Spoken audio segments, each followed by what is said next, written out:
तमाम संत महात्मा उनके घर में आते रहते हैं। गौ ब्राह्मण संत अतिथि सबका सत्कार होता है। आपका धन यदि, वैसे तो वो लेंगे नहीं, पर कथनचित वे ले लें तो आपका तो उद्धार हो जाएगा महाराज। ऐसे उच्च कोटि के वो भक्त हैं। 5 वर्ष की आयु में भगवान ने उनके हाथ से दूध पिया था। भगवत साक्षात्कारी संत हैं, उनको आपको जरूर दान करना चाहिए। वो उनको नहीं देंगे तो आपका ये सब करना उतना सफल नहीं है। सेठ को श्रद्धा जम गई, नाम तो उसने सुन ही रखा था। बार बार आग्रह पूर्वक नामदेव जी को बुलाने लग गया। नामदेव जी ने कई बार मना किया। जब ज्यादा आग्रह देखा तो नामदेव जी आ गए। बोला महाराज आप जो आज्ञा करो सो हम आपको सेवा कर देंगे, आपके ठाकुर जी की, संतों की, सबकी सेवा हो जाएगी। नामदेव जी प्रसन्न थे। नामदेव जी बोले भाई देखो हम ब्राह्मण जाति के नहीं हैं, ब्राह्मण को दान लेने का अधिकार है, हम ब्राह्मण भी नहीं है तो हम दान आपका कैसे ले सकते हैं, शास्त्रीय अधिकार हमको नहीं है। फिर हम कोई विरक्त साधु भी नहीं है, हमारी कोई पारमार्थिक संस्था भी ऐसी नहीं है जिसके लिए दान की जरूरत हो।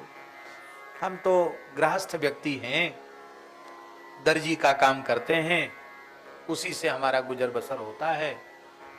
हम आपके दान मान के अधिकारी नहीं महाराज, आपके यहाँ बहुत संत आते हैं, बहुत सेवा होती है, आप मांगने थोड़ी आए, हम अपनी श्रद्धा से आपको दे रहे हैं।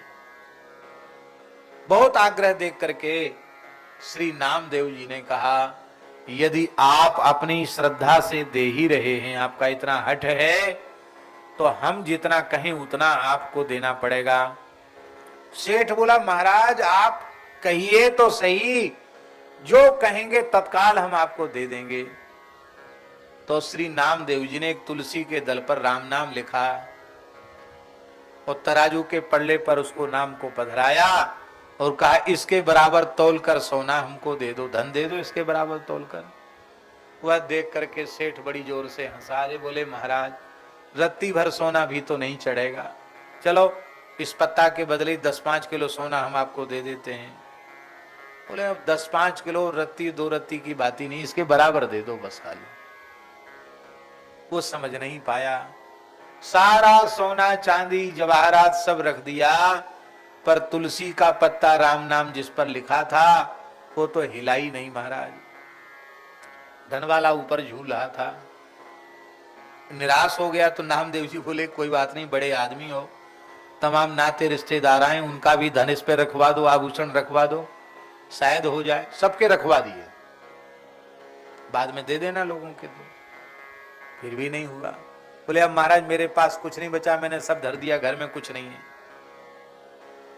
बोले देखो तुमने जीवन भर बहुत से दान पुण्य यज्ञ भोज भंडारा बहुत से अच्छे अच्छे काम किए, प्याऊ बनवाई है, धर्मशालाएं बनवाई हैं, बहुत पुण्य के काम किए, बगीचे बन लगाए हैं, तो बहुत सा इष्टापूर्त का तुम्हारा पुण्य होगा।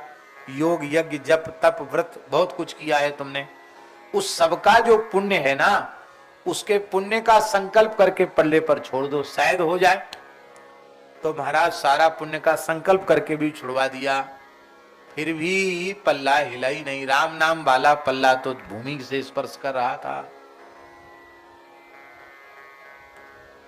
सेठ बोला महाराज इतना ही ले लो। अरे बोले भाई हमने तो, आपने कहा था जो आप कहोगे सो ही देंगे, अब हम जो कह रहे हैं वो दो ना हमको, इसके बराबर दो। बोला महाराज वो हो ही नहीं रहा तो मैं क्या करूं, मैं आप जो जो कहते चले गए सब करता चला गया। तब आप हंसने लगे और आपने कहा हम तो केवल यह ज्ञान कराने आए थे कि राम नाम की तुलना, हरिनाम की तुलना अनंत कोट ब्रह्मांड में किसी से नहीं की जा सकती, किसी भी साधन से नाम की तुलना नहीं की जा सकती, नाम सर्वोपरि है। तो अब हम नाम ही लेंगे, इस धन को लेकर क्या करेंगे? प्रियादासी के शब्दों में जामे भरे कोटि रोग हैं। नामदेव जी ने कहा कि धन में तो करोड़ों रोग भरे हुए हैं, जानबूझकर ये करोड़ों रोगों की करोड़ों बीमारी कौन लेगा, इसलिए हमारे लिए तो नाम ही श्रेष्ठ है। और वह नाम तुलसी दल युक्त नाम अपनी जिह्वा पर पधराया और नामदेव जी प्रेम से जय जय राम कृष्ण हरि कीर्तन करने लगे। हमारे कहने का आशय यह है कि दान का मूल भी नाम है, नाम से बड़ा कोई दान नहीं।